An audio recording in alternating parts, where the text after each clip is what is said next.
What was that moment like for you, or the moments for you, when you started getting calls from across the globe, so that your models can appear in different territories and to make the cover of magazines across the world?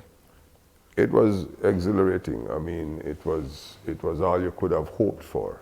Yeah. And when it happened, you didn't really want anything more in life. We just want the big magazines. Well, the cover of Vogue. We have had, our models are the only models from the Caribbean who have made the cover of Vogue. We have had at least 3 or 4 of them, on the, Alicia Burke, Janelle Williams, oh Lord, her name escapes me now. But there are about 4 models, and then we have had others like Nadine Willis, who didn't make the cover, but did every edition of Vogue. Yeah, I like Nadine. Similarly, Janelle McKenzie. Yeah. And well, Nadine is exceptional, because Nadine was touted to replace, finally our girl to replace Naomi Campbell. So, if they're saying that, because Naomi Campbell is the most indestructible model we've ever seen. Because she's still going on how many years later. I'm sure she's over 50.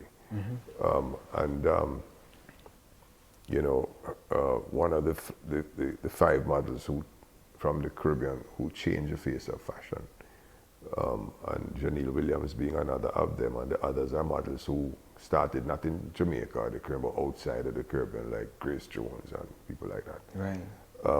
And so that sort of exhilaration was unimaginable. But you go past it, because success means that you have to do more. Yeah. There's no real lasting benefit of success other than the fact that historically it is recorded that you achieve this.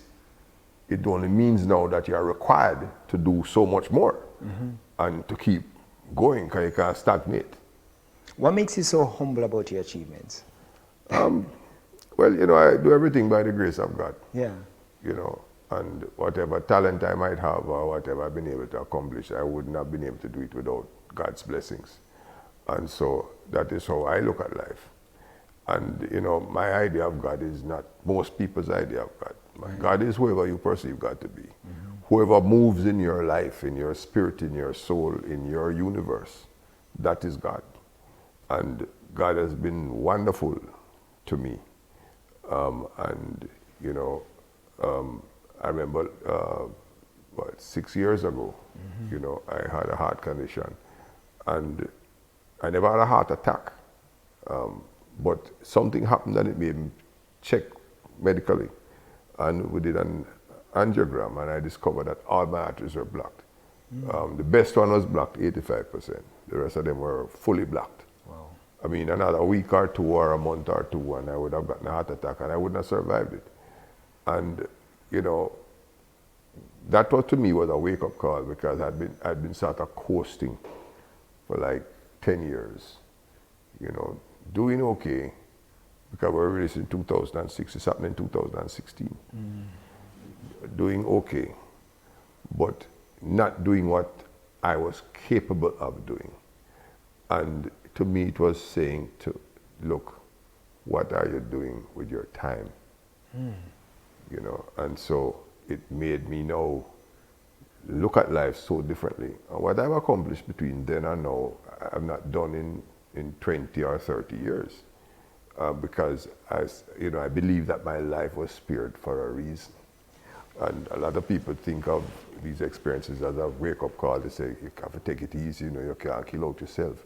You have to relax and enjoy life. And I don't get any enjoyment of life doing nothing. My enjoyment of life comes from doing, what I do. And so, we're able to set targets, 2-year targets, because I figured that with that experience, I shouldn't plan for more than 2 years. So 2 years at a time. And, so a lot of what has happened in the last, with Pulse now, happened in the last 6 years.